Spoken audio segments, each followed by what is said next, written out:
ദൈവനാമം മഹത്വപ്പെടുമാറാകട്ടെ. അൽമമത്തും ബ്രദറും ഡോക്ടർ മീഡിയയിലൂടെ വചനം കേൾക്കുന്ന എല്ലാ സഹോദരിമാർക്കും കർത്താവായ യേശു ക്രിസ്തുവിൻ്റെ നാമത്തിൽ എൻ്റെ സ്നേഹവന്ദനം. ഇന്നത്തെ ചിന്തയ്ക്കായി ഫിലിപ്പിയർ 4:4 വായിക്കാം. കർത്താവിൽ എപ്പോൾ സന്തോഷിപ്പീൻ സന്തോഷിപ്പീൻ എന്ന് ഞാൻ പിന്നെയും പറയുന്നു. ഈ വാക്യം പൗലോസ് അപ്പോസ്തലൻ കാരാഗൃഹത്തിൽ കിടന്നുകൊണ്ടാണ് എഴുതുന്നത്. പുറമെ ഏത് സാഹചര്യത്തിലാണെങ്കിലും കർത്താവിൽ സന്തോഷിക്കുവാനാണ് ആഹ്വാനം. ഓരോ ദൈവമക്കളുടെയും ചുമതലയാണ്, അനുഗ്രഹമാണ്. അത് എത്ര എളുപ്പമുള്ള കാര്യമല്ല. വചനത്തിലേക്ക് മടങ്ങാം. സന്തോഷം എന്നത് നമ്മുടെ ആത്മാവിൻ്റെ അനുഭവമാണ്. ദൈവകൃപയുണ്ടെങ്കിലേ നമുക്ക് കർത്താവിൽ സന്തോഷിക്കുവാൻ സാധിക്കൂ. കർത്താവ് തൻ്റെ ശിഷ്യന്മാരോട് അവസാനം പറഞ്ഞത്, എൻ്റെ സന്തോഷം നിങ്ങളിൽ വസിക്കുവാനും നിങ്ങളുടെ സന്തോഷം പൂർണ്ണമാകേണ്ടതിന് ഇത് നിങ്ങളോട് പറയുന്നു. യോഹന്നാൻ 15:11. കർത്താവിനെ നോക്കുക.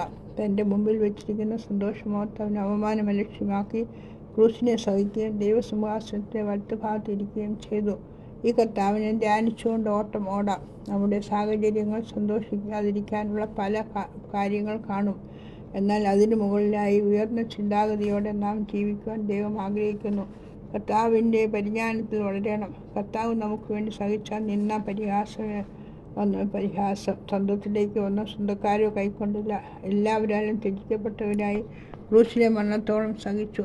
നമ്മെ ഓർത്ത് നാം എന്ന സന്തോഷമോർത്ത് അവമാനം ലക്ഷ്യമാക്കി ആ കർത്താവിൻ്റെ സന്തോഷം നമ്മിൽ വസിക്കുവാനും ആ സന്തോഷം പൂർണ്ണമാകുവാനും കർത്താവ് ആഗ്രഹിക്കുന്നു. കൊലോസ്യർ 1:13.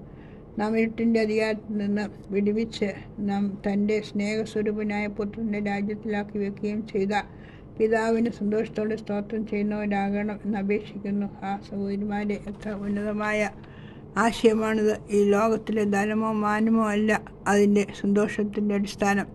അവൻ നമ്മെ അന്ധകാരത്തിൽ നിന്ന് വിടുവിച്ച് തൻ്റെ സ്നേഹത്തിലാക്കി വെച്ച പിതാവിനെ സന്തോഷത്തോടെ സ്തോത്രം ചെയ്യുന്നവരാകണം. സന്തോഷത്തിൻ്റെ ഫലങ്ങളാൽ നിറയുവീൻ എന്ന് കൊലോസ്യർ 1:9-11 വായിക്കുന്നു.